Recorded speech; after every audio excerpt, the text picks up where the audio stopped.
Bueno, vamos a dar inicio a la sesión con la entrevista del doctor Pedro Páez Bermúdez. Antes, quiero recordar como el abreboca del libro de García Márquez, Vivir para contarla, donde él señala que la vida no es la que se vive, sino la que se recuerda. Y cómo se recuerda y cómo uno hace para contarla. Precisamente, hoy el doctor Pedro Páez nos va a contar parte de su vida.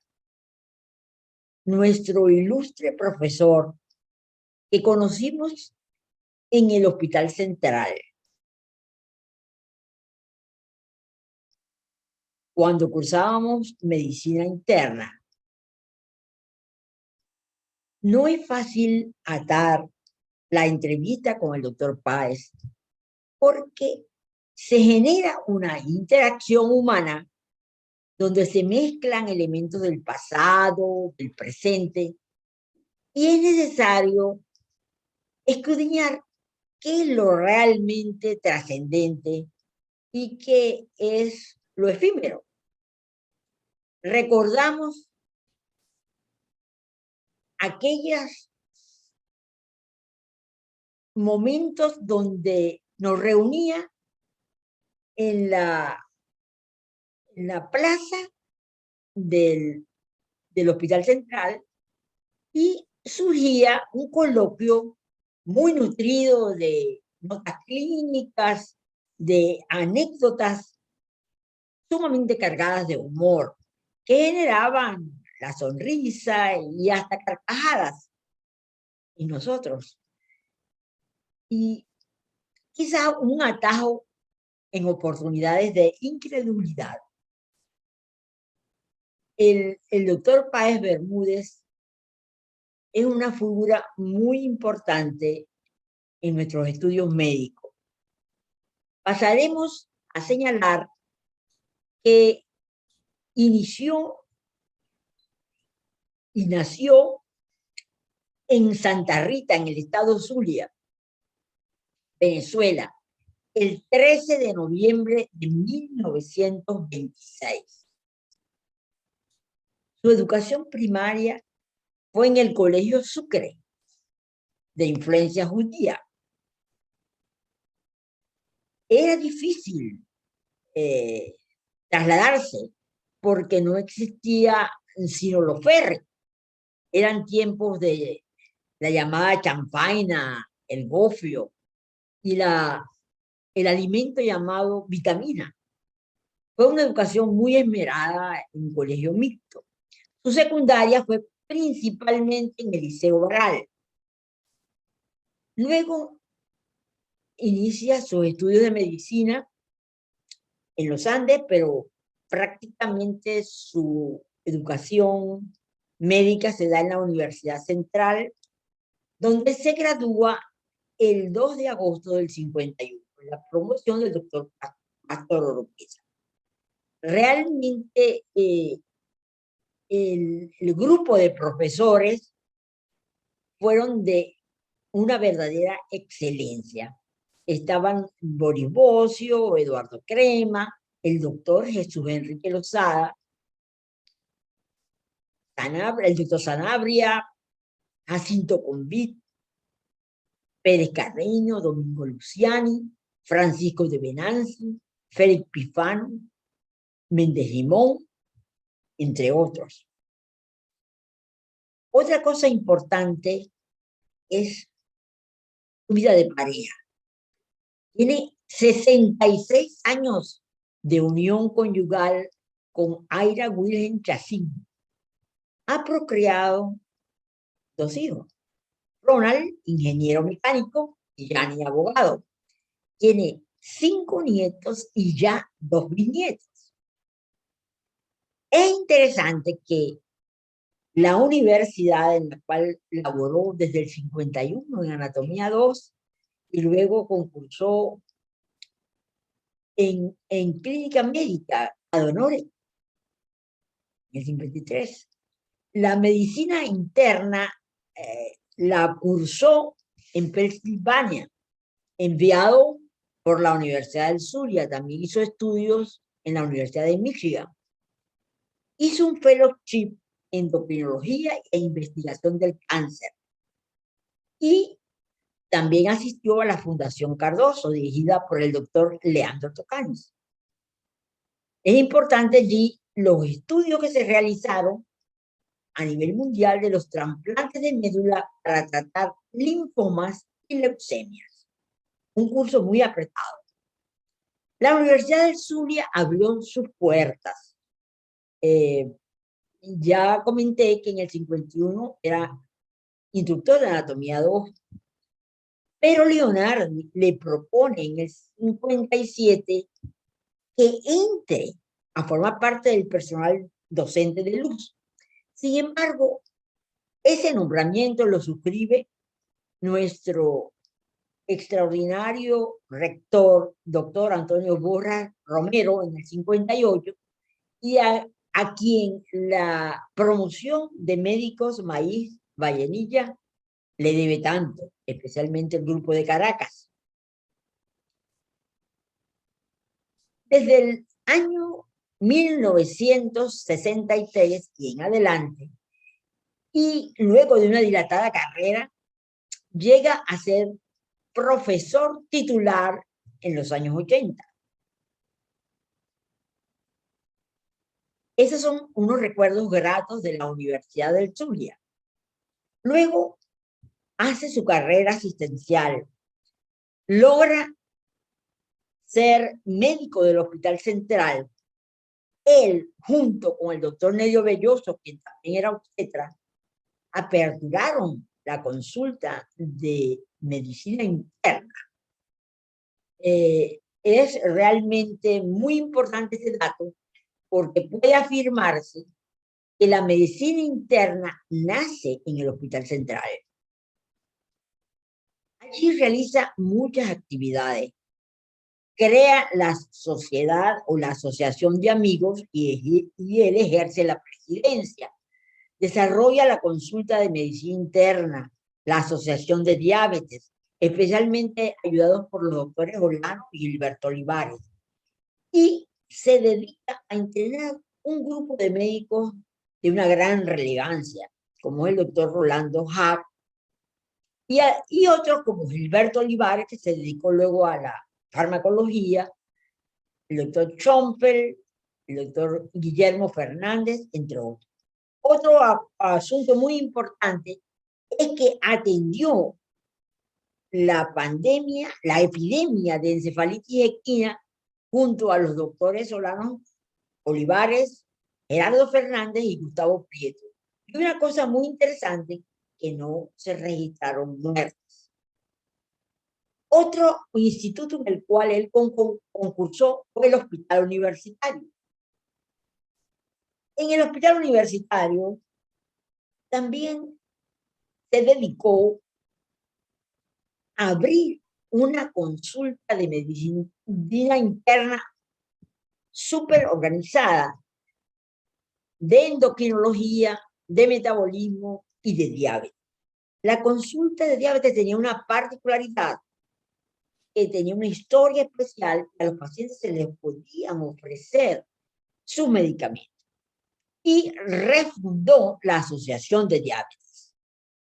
No solamente trabajó a nivel oficial, sino que también tuvo una dilatada actividad en la práctica privada en el Hospital Coromoto desde el año 53 por más de 30 años.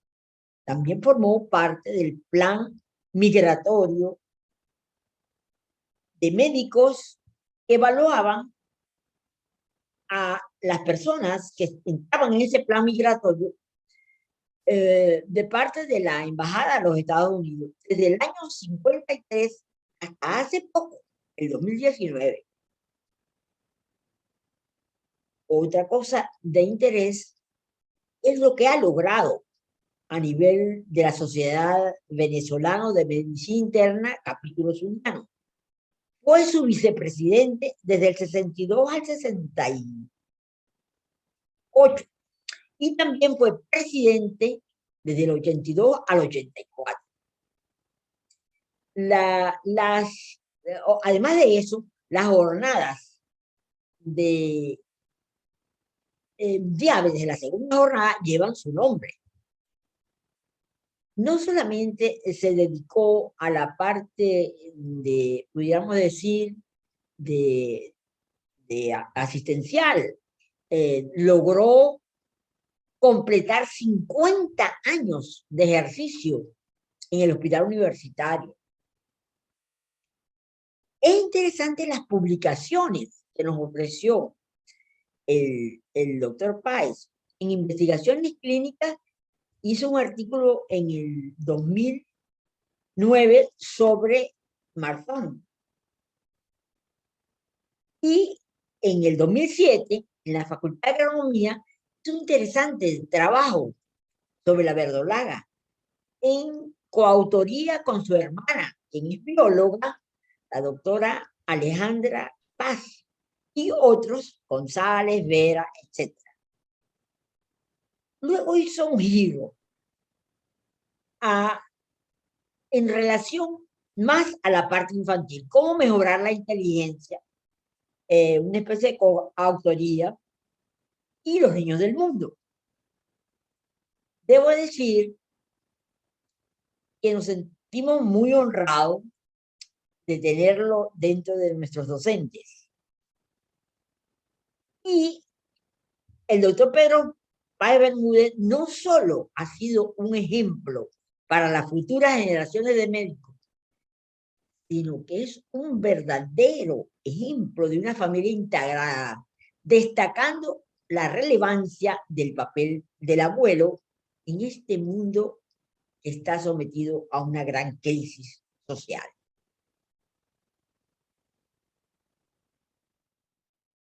Mis saludos, respetos y admiración permanente al maestro, doctor y profesor Pedro Páez Bermúdez.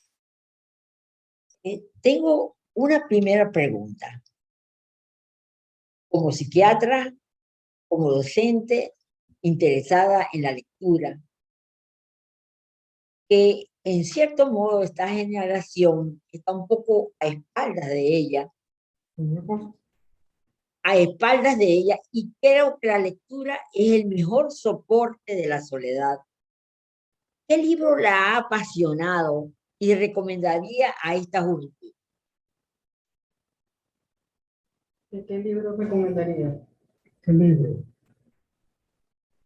Ningún libro, varios libros. Uno de los grandes defectos es que aquí la mayor parte de la docencia se enseña por un solo libro. El pensamiento humano nunca es captado en un solo libro. Esa fue la idea, por eso yo conseguí una medicina interna cuando entré a trabajar. Cuando retorné a Estados Unidos. De aquí, eso no existía en el central, ni tampoco en el Chiquín, que eran excelentes hospitales. El Hospital Central contaba con un servicio de cirugía de primera, un servicio de gastro de primera. De cardiología había mucho conflicto entre ellos. No le rendía el trabajo. Entonces, allí apliqué yo, porque ya tenía la idea al reglamento, que yo necesitaba una beca para irme para Estados Unidos. Entonces me dieron una beca, manteniendo el sueldo mío, que era de 500 bolívares, pero como iba a trabajar a tiempo, a dedicación exclusiva, me pusieron el doble del sueldo, que han debido darme más, porque lo que me pagaron fue el tiempo completo. Y han debido darme dedicación exclusiva. Y además, me prestaron algo de dinero para el curso, que me costó $1000, con la condición de que debería devolver gran parte de ese dinero. Devolví la mitad de ese dinero que me prestaron.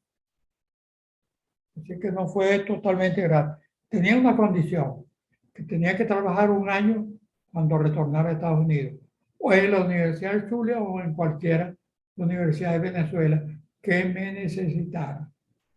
Y lo hizo con Ya que creces. había una excelente democracia, pese a que había un gobierno que no era democrático dentro de la universidad. Y, Al y- llegar a Estados Unidos, me di cuenta en Michigan, donde yo no hice la medicina interna. En Michigan estudié inglés, hice unos contactos de cómo se enseñaba la medicina interna. Allí conocí el mejor internista puro que yo he visto, que fue el doctor Cooper, que me lo recomendó el doctor Miller, que era el decano. Y que yo veía la técnica que usaba en pregrado y posgrado, en las visitas diarias, y cómo revisaba el material de apoyo. Y tuve oportunidad de conocer al doctor Jerome Cohn, que era un endocrinólogo de fama mundial, porque había descubierto el síndrome de Cohn o el hiperaldosteronismo, que todavía se sirve de base para tratamiento médico de enfermedades que retienen líquidos. Entonces, me llevé de Michigan una idea buena de los alumnos, y me llevé la idea de que el residente debería dirigir el tratamiento y el diagnóstico médico. Cuando llegué a Pensilvania, me conseguí con lo siguiente. El curso, revisamos toda la ciencia básica. Eran 1 hora y 40 minutos diarios. Y había días que teníamos en ese tiempo hasta 2 y 3 profesores distintos. No era un solo profesor que obstina uno de verlo todo el día, todos los días. No, no. Era como si estuviera yendo todos los médicos de Filadelfia a atender. Y iba gente de Boston, gente de Chicago, gente de... El curso de $1,000 costaba mucho más que los gastos. Pero había un hombre que era el director del curso, decano de la facultad, decano del posgrado de gastroenterología y decano del de medicina interna, que fue el doctor Henry Bo, el mejor médico que yo he conocido en mi vida. Doctor Bocus, además de la versatilidad que tenía, él no era endoscopista, era un gastroenterólogo no endoscopista. Él era clínico, por eso era un internista. Era un hombre clínico. Él tenía su staff que le hicieran los endoscopios, que le hicieran la radiografía, el doctor Arque, el patólogo, que le hiciera. Entonces, hice rectoscopias en Filadelfia, en la parte con el staff que tenía el doctor. Yo hice varias rectoscopias. Vi a gente con colitis ulcerosa idiopática, que no la tenemos casi acá, que allá la tiene. Tiene un problema, hay problemas psicológicos muy importantes en esa enfermedad. Entonces, tuve esta oportunidad de conocer en el invierno del año 1957 a el hombre que cambió la visión del cáncer en el mundo, Papa Nicolau, en Filadelfia en enero del 57. Tuve oportunidad de ver a Linton, el mejor cirujano que había en el área de abdomen y sobre todo en vesícula. Que incluso los ingleses iban allá a operarse con él. Y luego llegué, cuando terminamos el examen, que era, nos hicieron 2 exámenes, cada uno 400 preguntas, incluyendo básica y clínica, a contestar en 4 horas. O sea, 100 preguntas por hora, sin mirar para los lados y sin no los voy a preguntar a ellos, pero con vigilancia, incluyendo las preguntas psiquiátricas, porque el psiquiatra que nos enseñaba dedicaba a esa actividad todos los sábados en la mañana. Un excelente psiquiatra. Sí, me fijé que usted tenía psiquiatría dentro del currículum. todo. Bueno, después, cuando terminamos mi curso, yo fui al Jefferson y hablé con el doctor Tocanti. Después fue que me enteré que era el hombre que estaba haciendo los trasplantes de médula ósea en el mundo. Era el primero. Era una supereminencia de la Fundación Cardiza. Y entonces dije yo aquí me quedo en endocrino con el doctor Vázquez. Y en mi tiempo libre voy, ya tenía el permiso, a ver lo que estaba haciendo el doctor Tocante. Yo vi con microscopio de luz, microscopio electrónico, vi las médulas de los huesos de la gente que mataron los americanos en Hiroshima durante la Segunda Guerra Mundial. Esas médulas quedaron, que lo que quedó fue grasa. Todo el tejido glandular lo borraron. Toda la parte hematológica lo borraron las radiaciones. Entonces me quedé en endocrino. Allí trabajé con conejo y con hámster y veía pacientes. Aceptaban que yo atendiera pacientes. Ellos me emplearon prácticamente. Me daban el almuerzo todos los días y mi ficha de identificación. Y me hacían interconsultas los otros. Como yo era de posgrado, los de pregrado y algunos de posgrado, me llamaban para dar mi opinión. Y en varias ocasiones aceptaron mi opinión. Cuando yo le dije, el enfermo no tiene esto, el enfermo tiene tal cosa. Entonces me miraban. A la siguiente semana decían, ¿dónde está? Lo felicito. O sea, el enfermo tiene lo que usted dijo. Cuando se presentan casos para la discusión clínica. Y aquí me conseguí con una sociedad médica cerrada. Por eso los años míos en el central fueron duros. Pero me permitieron tener más contacto con los residentes, empezando por Jack, con un gordito que fue director de escuela. Méndez Romero. Méndez Romero, que fue director de escuela, que era perijanero, con Olivares, con Guillermo Fernández, con Gustavo Prieto. Y, claro, eso me permitió tener yo mi residente. Cuando me enfrenté a la epidemia de encefalitis, yo le dije, doctor, yo no he visto epidemia de encefalitis. Denme una hora para preparar el protocolo. Ellos me nombraron presidente de la Sociedad de Amigos del Hospital Universitario Central. Entonces yo dije, si el doctor Pernamona, que era abogado, echó para arriba este hospital, porque también no lo digo yo. La misión era conseguir dinero. Mire, cuando me fui para el universitario, dejé todavía en fondo más de 100,000 bolívares. Yo le puse abanico a toda la sala. Fundé la consulta de medicina. Mandamos a hacer por primera vez unos mesones, le pusimos colchonetas. ¿Ah? Le pusimos sillas a los pacientes porque tenían que sentarse en el suelo. Les compré un aire acondicionado a los bachilleres, que no lo tenían, yo no me acuerdo si eran mujeres o hombres, o los que estaban ya. Y a otro al servicio de emergencia. Mejoré la cocina, mejoré gastro. Por eso no querían que me fuera por la universidad. ¿Quién iba a querer? ¿No?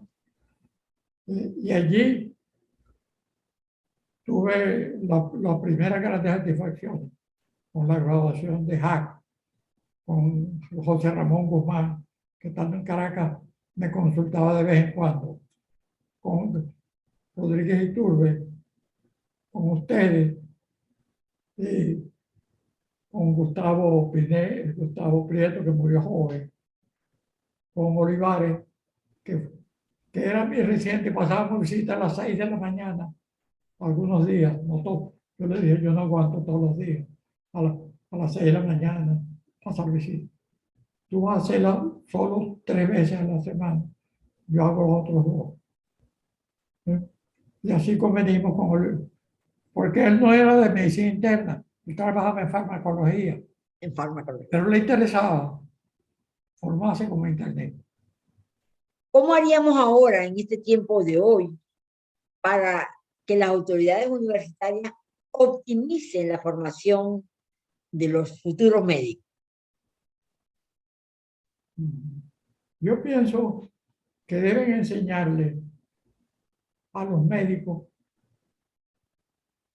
a hacer lo que está escrito en libros como el libro de Haskell, que el médico está obligado a conseguir recursos para sus pacientes.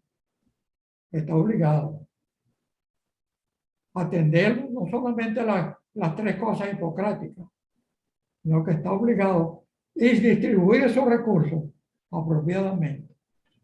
Desgraciadamente los médicos aquí no lo hacen.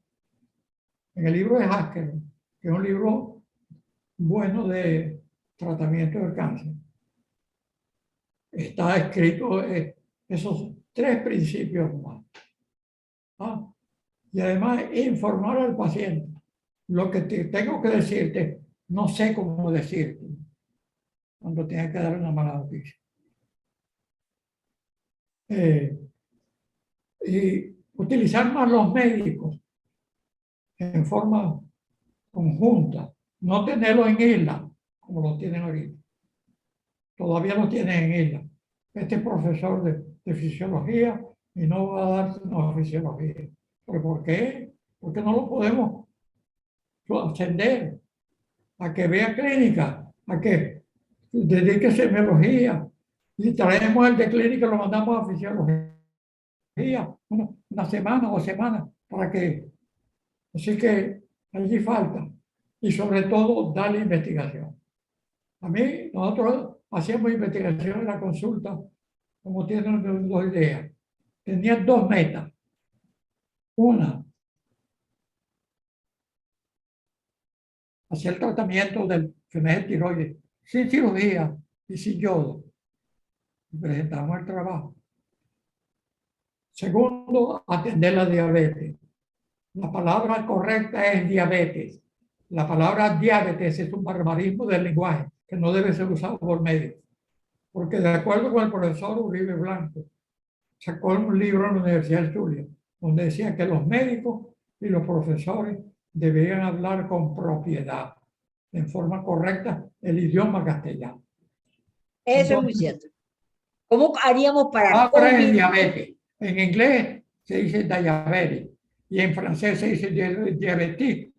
No sé por qué acentúan la A, si esa no es una palabra.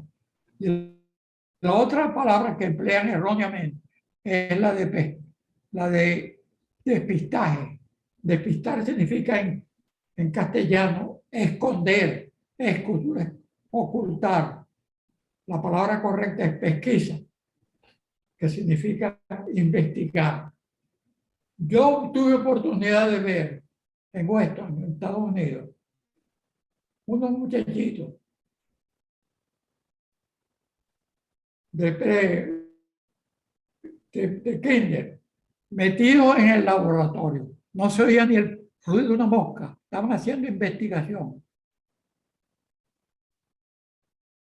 Si el médico que va a estudiar para medicina no hace investigación, no puede ser un buen médico.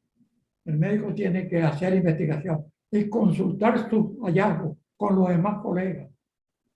Los colegas tienen que ser amigos de él, estar con ellos. Mira, la gente con mayor hermosura de amistad que vi aquí fue la Sociedad de Oncología. Los mejores congresos eran de ellos. Y también los de ciencias médicas, eran buenos congresos. Porque allí hasta bailaban el africano en las pausas para psicológicamente despertarse.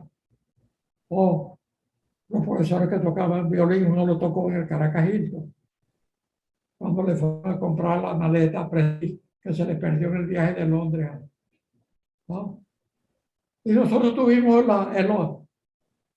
la de ver aquí a nuestros profesores. Aquí vino el doctor Boku mi profesor querido de Filadelfia, hablando español perfecto, a un congreso aquí en el Hotel del Lago con nosotros. Y me decía, Páez, ¿cómo estás? Usted habla español mejor que tú. Era un hombre encantador. Aquí vino gente de estas partes, de Argentina, de Perú,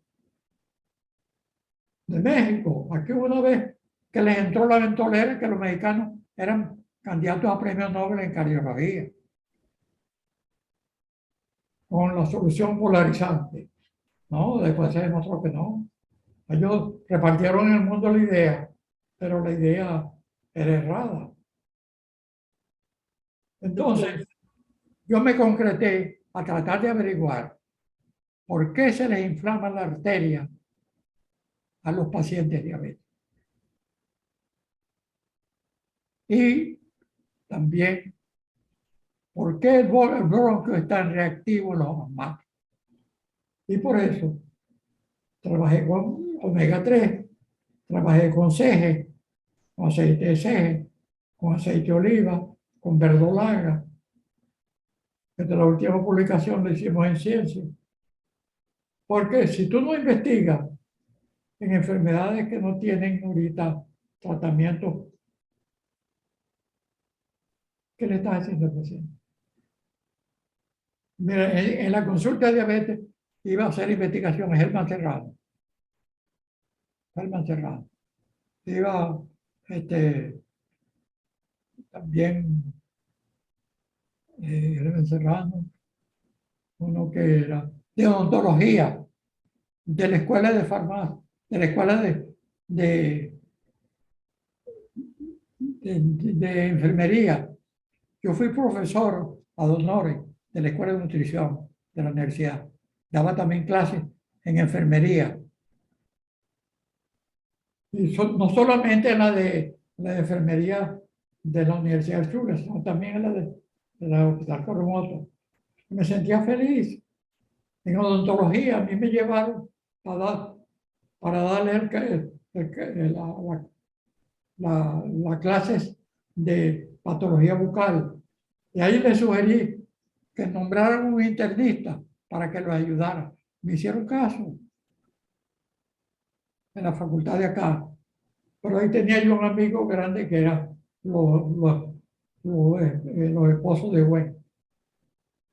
Muy interesante ese aporte de usted, porque Si implica no hay unión entre todos y comunicación, es como ocurre en psiquiatría. Un psiquiatra no puede, salvo que haga acá el estilo viejo, tener un hospital psiquiátrico, que aquí fue la tercera causa, el tercer hospital que crearon aquí, la sociedad civil, fue el hospital psiquiátrico. El primero que hizo fue el central, en el 70, después en el 60, en el 70 el hospital Chiquinquirá, y el tercero, después cogió la batuta el padre Orellana. Con José de la Montaña. Pero la sociedad civil nuestra de esa época era mejor que la que tenemos aquí. ¿Qué haríamos para vincular más la docencia con la asistencia? Yo creo que hay que combinarlas. Exacto. Si no la combinas, tú pasas toda la vida leyendo. Aquí yo lo llamaba para bromarlo, los cecileros, porque decía, el único libro que a ustedes se les ve es ese. Yo jamás ese libro lo leí. Yo tenía libros de especialistas en Estados Unidos y también ingleses, los mejores. Yo tenía el libro del doctor Bachot. El doctor Bachot tiene un servicio. Él era oncólogo en el hospital Chery de Londres. Chery lo pusieron porque lo nombró la reina, que lo crió ese hospital. Y vivía en parte de recoger dinero. Entonces el doctor Bachot puso un servicio de 24 horas para que cualquier médico del mundo que quisiera lo llamara para darle instrucción a él y a su staff de cómo tratar las moras. 0% de mortalidad tenía él. Extraordinario. ¿Qué otro aporte? Entonces, eso es comunicarse. Nosotros nos comunicamos aquí con los médicos de Guadalito. Cuando yo llamé para el Jefferson, para que atendieran a un muchachito que estaba en el central, que tenía furor epiléptico, me atendieron allá y me dijeron, yo le pregunté, ¿me lo pueden recibir gratis? Mándelo. El muchachito era morenito, ¿no? Que aquí se lo vamos a recibir al aeropuerto. Fueron a buscarlo al aeropuerto. Lo llevaron para el estadio de los Yankees. Se fue con una maletica y trajo 4 maletas. El muchachito y el padre. No tenía furor epiléptico. Tenía una epilepsia, pero sin el furor, sin la agresividad del furor. Entonces, todo eso me permitía tener crédito en Panamá sin que me conocieran. Tener crédito en New Jersey. Cuando aquí hay un paciente en el central, uno que necesitaba potada para dilatarle el esófago, junto con el doctor Molina. Compramos el potado en New Jersey y lo compramos con lo que recogíamos. Y lo pagaba el intendente, nosotros no manejábamos dinero. Todo eso lo hice en el central. Porque había una enorme combinación entre la parte docente. Por eso era que no querían que me fuera, era parte de ellos. Claro, logros. ¿Qué otro logro importante cree usted que hizo a la universidad? ¿No? No te capté bien. ¿Qué otro logro usted considera muy importante que usted hizo a la universidad? Yo pienso que lo más importante fue sembrar la idea quizás de diabetes. Lo que pasa es que hay un médico que murió prematuramente, que fue una joya de médico. El doctor Humberto.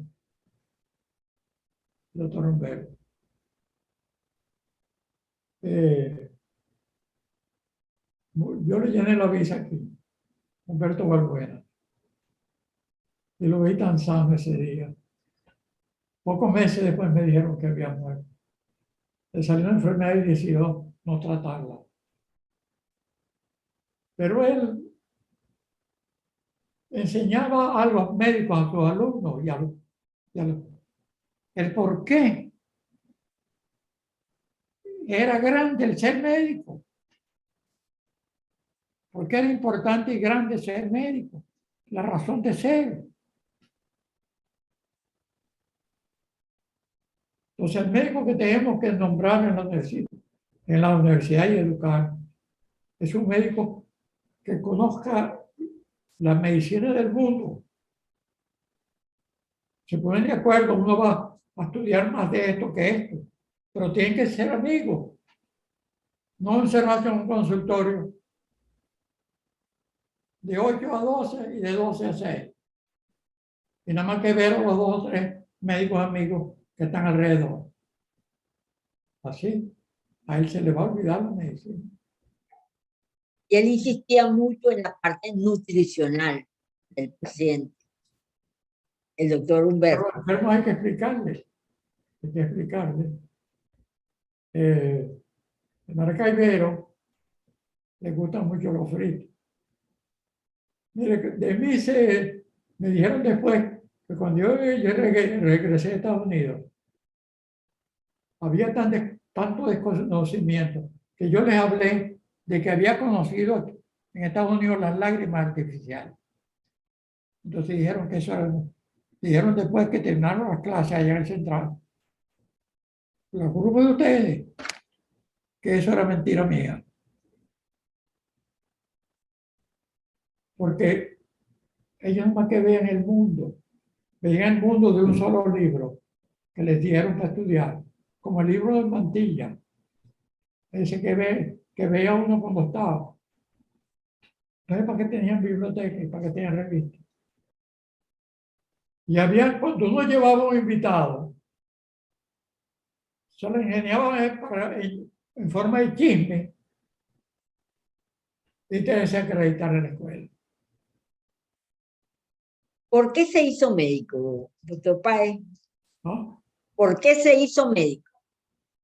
Porque no me gustó la cirugía. Ni me gustó la obstetricia. Las mujeres no dejan dormir a uno. La mayor parte de las mujeres paren de noche. Yo trabajé en la maternidad, atendí más de 300 partos. En el Coromoto atendí también algunos. ¿Hubo alguna influencia familiar para que se decidiera No, la a ser abuela decía médico? que necesitábamos un médico, pero era porque ella estaba enferma. Tenía que ir a Cabimas a veces a la cardiopatía. Pero no fue iniciativa mía, desde chiquito. Y los médicos de la Rita me invitaban a que los acompañara a Cabimas. Y yo iba con ellos a pabellón. Y yo le decía, mira, cirugía no me gusta. ¿Y ha sido feliz Y se lo siendo dije cara médico? a cara al doctor. Yo me cambié. Y yo empecé en la morgue. Se lo dije cara a cara al doctor Leonardo. Doctor Leonardo, ¿por qué no me cambian para semiología? Que es la parte clínica.